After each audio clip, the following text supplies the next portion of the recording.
नमस्कार साथियों, मैं सुरेश कुमार मिठारवाल। आज के वीडियो में हम केंद्र राज्य संबंध पर गठित आयोग और समितियों के बारे में पढ़ेंगे। पिछले वीडियो में हमने केंद्र राज्य के विधायी, वित्तीय, प्रशासनिक संबंधों के ऊपर विस्तृत रूप से चर्चा की थी। संविधान लागू होने के बाद से लेकर अब तक केंद्र राज्यों के बीच संबंधों को लेकर अनेक आयोग और समितियां गठित की गई।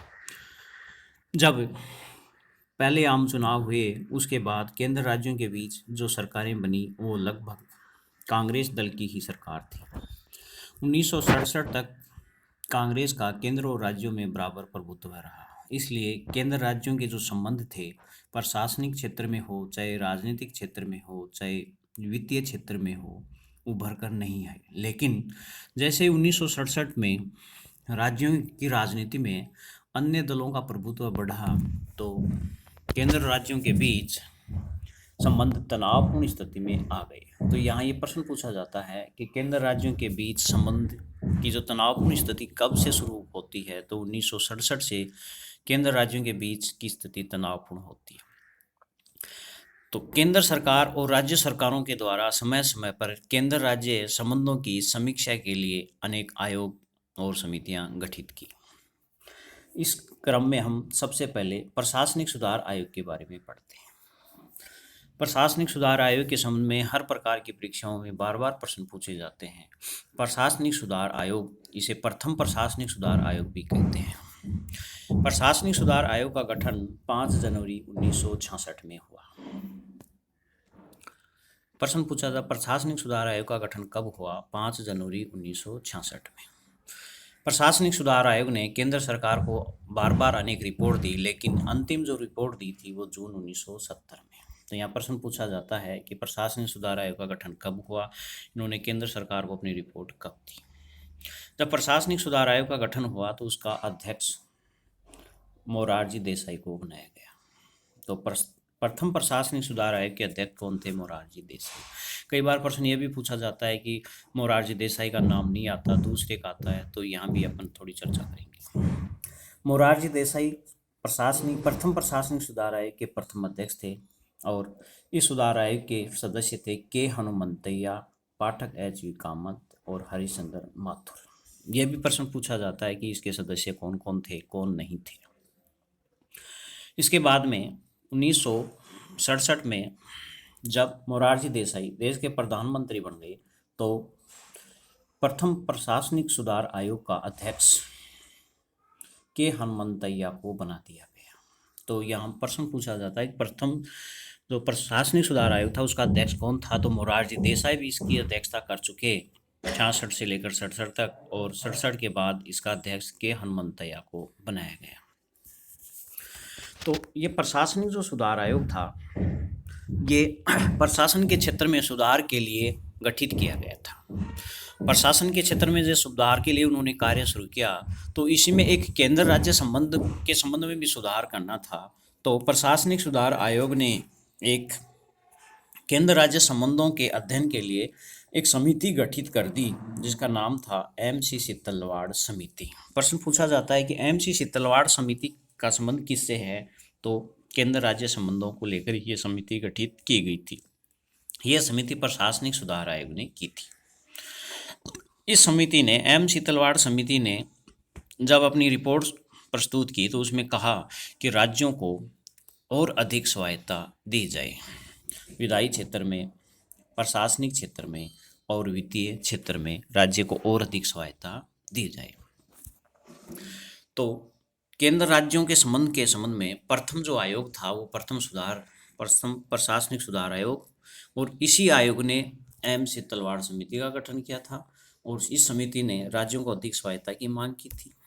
इसके साथ ही सितंबर 2005 में केंद्र सरकार द्वारा दूसरे प्रशासनिक सुधार आयोग का गठन किया गया जिसका अध्यक्ष वीरप्पा मोइली को बनाया गया।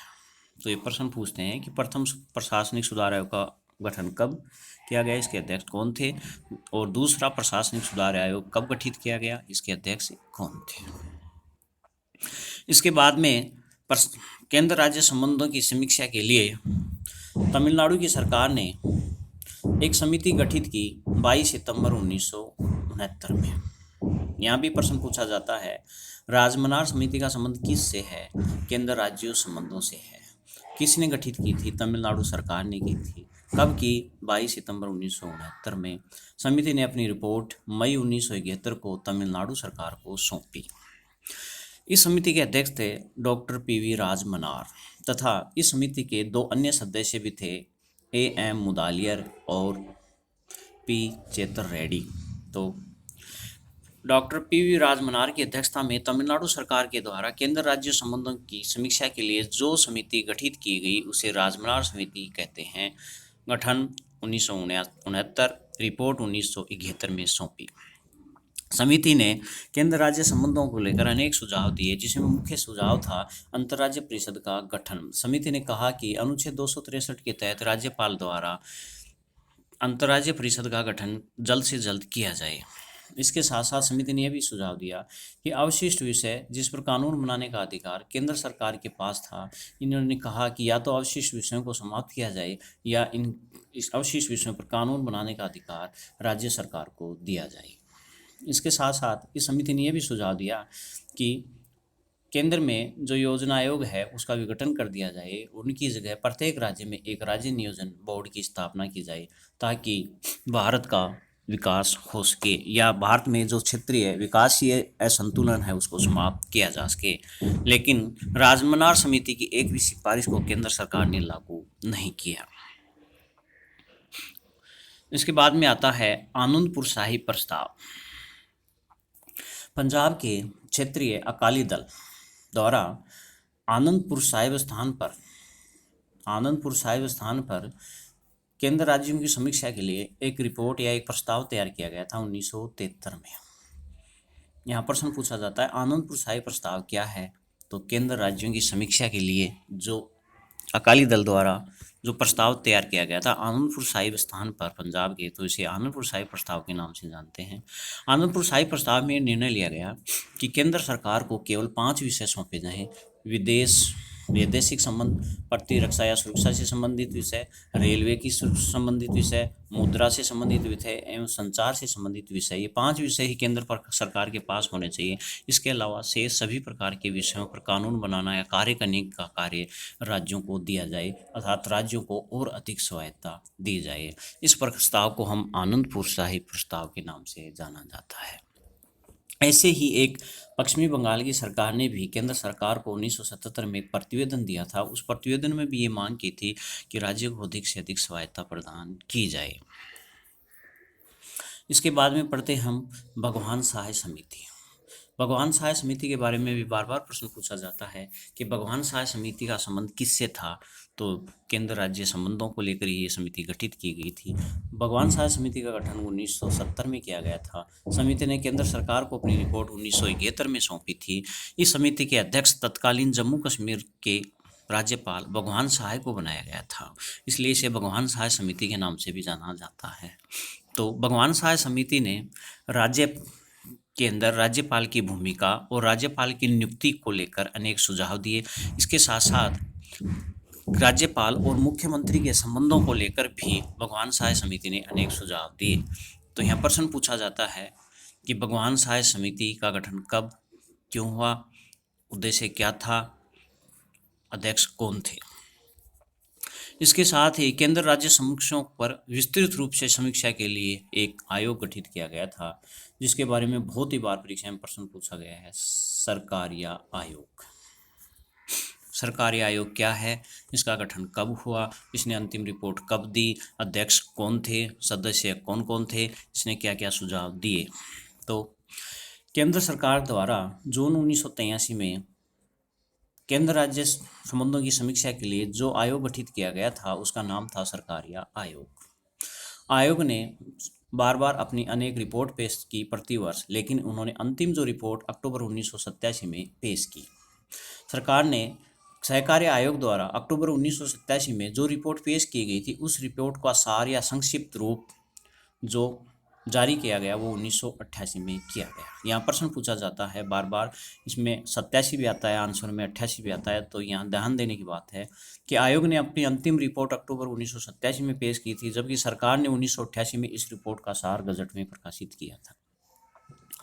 इस सरकारिया आयोग का जो अध्यक्ष था वो था पूर्व न्यायाधीश रणजीत सिंह सरकारिया। इसी के नाम पर इसे सरकारिया आयोग के नाम से जाना जाता है। इस आयोग के 2 अन्य सदस्य भी थे, एस.आर. सेन और बी. शिवरामन।